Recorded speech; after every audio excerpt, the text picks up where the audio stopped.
చాలు సీతమ్మ, చాలా చాలు.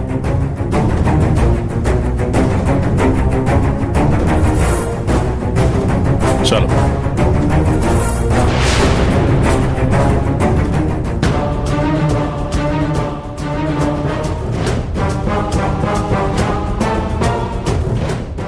ఇప్పుడే వద్దన్నావు కదా.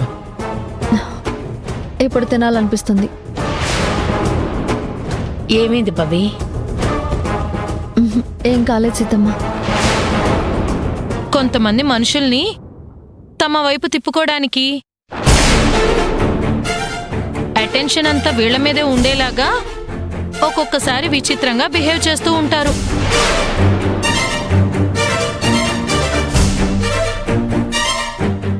నీలాగా అనవసరమైన గొడవ అయితే పెట్టట్లేదు కదా, మాట్లాడకుండా తిను.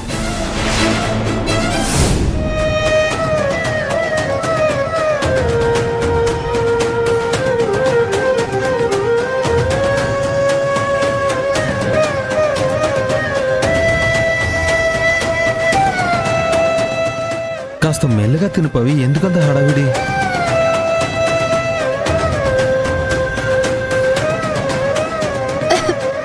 పవి, వాటర్ తాగు.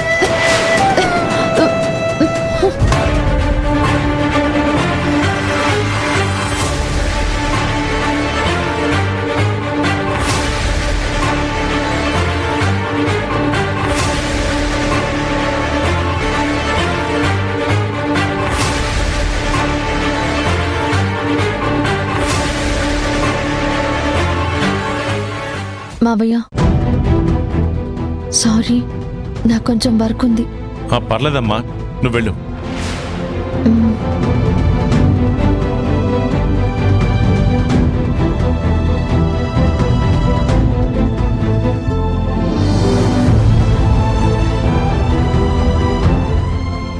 పవి, నీకిష్టమైన స్వీట్ చేశాను, తెస్తాను, తిని వెళ్దు గాని. ఆహా, తినాలని లేదు సీతమ్మ.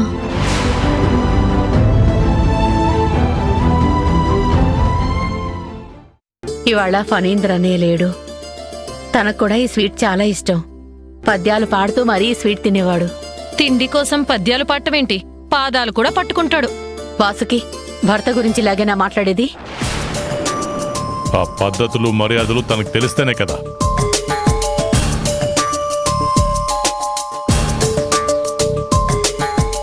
రే ఆది, ఏంట్రా?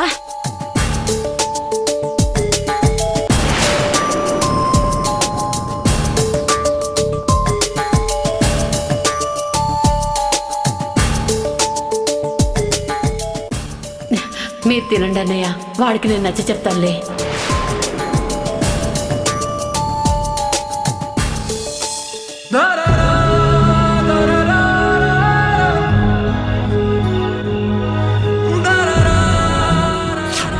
Good morning Pavi.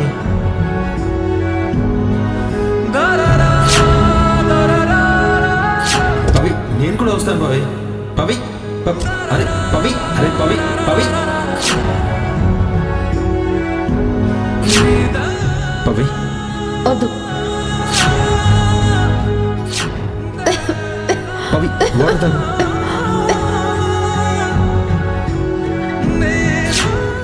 సడన్ గా పవి ఎందుకు ఇలా బిహేవ్ చేస్తుంది? నా వైపు తల తిప్పి చూడటం లేదు.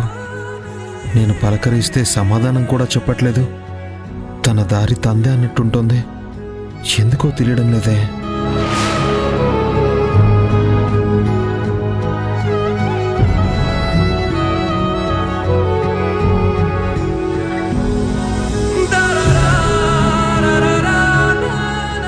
ఆది, ఇంకా పడుకోలేదండి సీతమ్మ. రకరకాల ఆలోచనలు బుర్రలో తిరుగుతుంటే నిద్ర పట్టడం లేదా? అది అయినా కాలు నొప్పి పెట్టుకుని పైకి ఎందుకు వచ్చావు సీతమ్మ? తగ్గిపోయింది లేరా? నువ్వు కూడా పడుకోకుండా ఇక్కడ నిలబడి ఏం ఆలోచిస్తున్నావు? ఆలోచించట్లేదు సీతమ్మ, ఆకాశాన్ని చూస్తున్నాను. నువ్వు చూసేది ఆకాశంలోకి కాదు, శూన్యంలోకి చూస్తూ పవిత్ర గురించి ఆలోచిస్తున్నావని నాకు తెలుసు.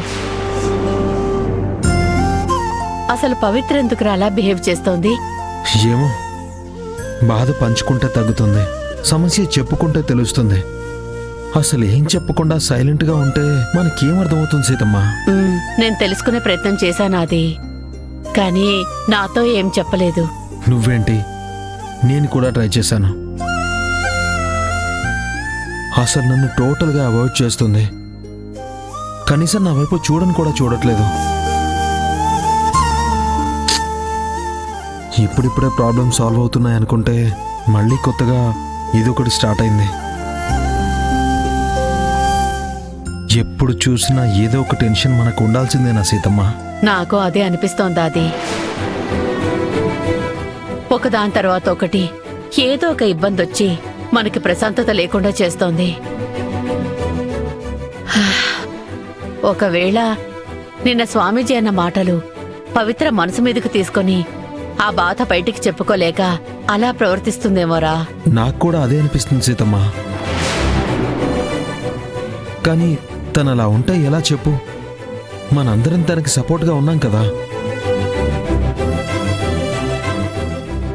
ఏం చెప్పకుండా తను ఒంటరిగా అలా బాధపడుతుంటే మనకి ఎలా ఉంటుంది? తనకి తానుగా ఫ్రీ అవుతుందేమో. కొంచెం టైం ఇచ్చి చూద్దాం. కానీ అది ఏది ఏమైనా పవిత్రని ఎప్పటికీ నువ్వే కంటికి రెప్పలా కాపాడుకోవాలి. అది నీ బాధ్యత. సరే సీతమ్మ. సరే.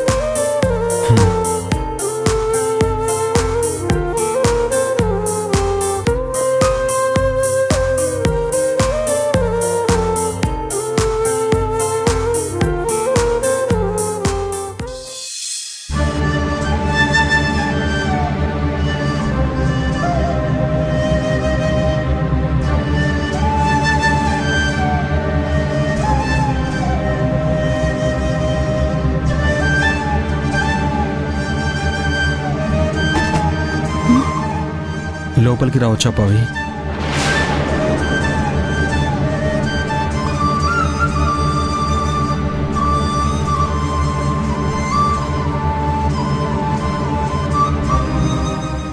పవి, నీతో కొంచెం మాట్లాడాలి. చెప్పు. ఎందుకు పవి చిరాకు పడుతున్నావు? నేనేం చిరాకు పడలేదు, మామూలుగానే చెప్పు అన్నాను. నీకు అలా అనిపిస్తే నేనేం చేయను. అసలు ఏమైంది పవి నీకు? నాకేం కాలేదే. లేదు పవి, నువ్వేదో మాట దాటేస్తున్నావు. అసలు నువ్వు నీలా లేవు. మార్నింగ్ నుంచి విచిత్రంగా బిహేవ్ చేస్తున్నావు. నీలో ఏదో మార్పు ఉంది. అదేంటో నాకు అర్థం కావట్లేదు.